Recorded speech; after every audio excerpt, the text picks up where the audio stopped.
always had really good luck with crimps. That's pretty much all I use for car electronics. Sometimes I'll solder some stuff, but usually it's on like the workbench before I put it in the car. But once I get to the car, like stereos, amplifiers, speakers, and stuff, I always use crimps from the wires. Or if I'm just doing wire repairs, heat gun as well.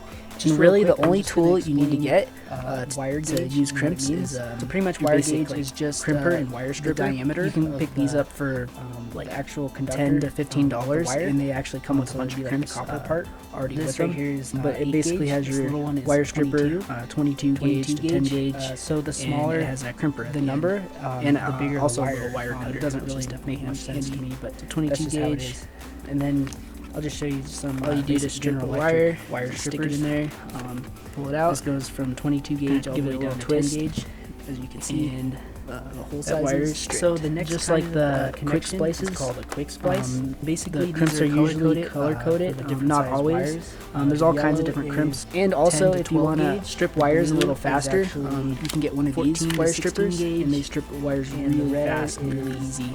18 to 22 gauge. Real quick. And pretty much how quick splices work, it's not necessary, but only if you pretty much do a lot of work on electronics and wiring and stuff. One of the wires you want to slice another wire into, but all you really need is this. Pull this cover down and push this basic little metal piece, what's called a butt connector. The wires basically has like a hole on each side, like in half, and you can insert a wire into them a little bit, or multiple wires depending on which size crimp you use. If you're using multiple wires, I'm not actually like 22 gauge. You'd probably use like I've used these before, and all you do is kind of just twist the wire together just so the strands don't get pushed out of the way when you stick it in the hole. I just don't recommend these, and it's also color coded on here, red and blue and yellow.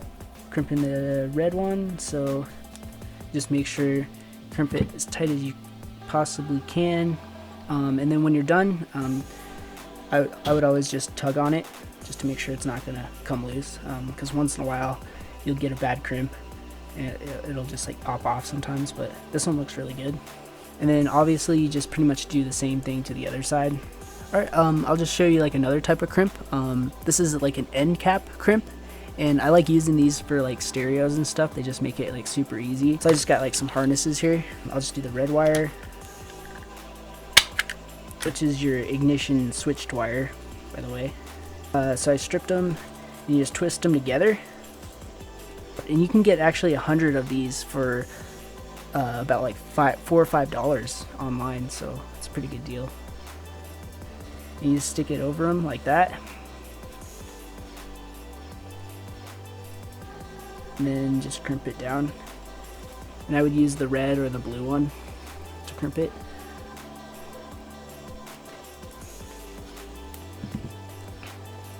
And I would also crimp it like closer to the bottom, not like at the top. And then like before, just tug it, make sure it's not going to come apart. A few more things I'm going to show you is there's also these crimps that basically have heat shrink, like I showed you with the solder, but it's like heat shrink built in. So when you crimp it, you use like a lighter or a heat gun or a torch, and it actually just shrinks around it.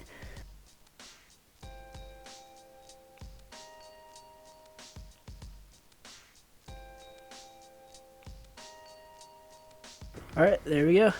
It's all shrink down. You will get like a little bit of black on here if you use like a regular lighter. That's just from the fuel from the lighter. It'll be fine. The next kind of crimp is very similar to the other one. It's basically just the butt connector with the heat shrink, and then if you see this little lump in the middle, that's actually a little bit of solder. So when you heat it up, that solder should melt and actually make even a better connection. So I'm just going to use my torch. Also, when you're using a torch or a lighter, even a heat gun, you don't want to get it like too hot all at one time. You kind of just want to move it around, and then just shrink the shrink wrap slowly, and try not to get it on the actual wires, because it burns through those really fast if you do.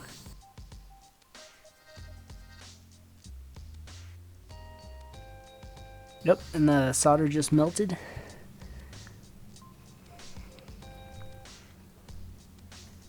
So yeah, this in my opinion is probably the best connection you could probably get. because it has protection from the outside, any outside elements.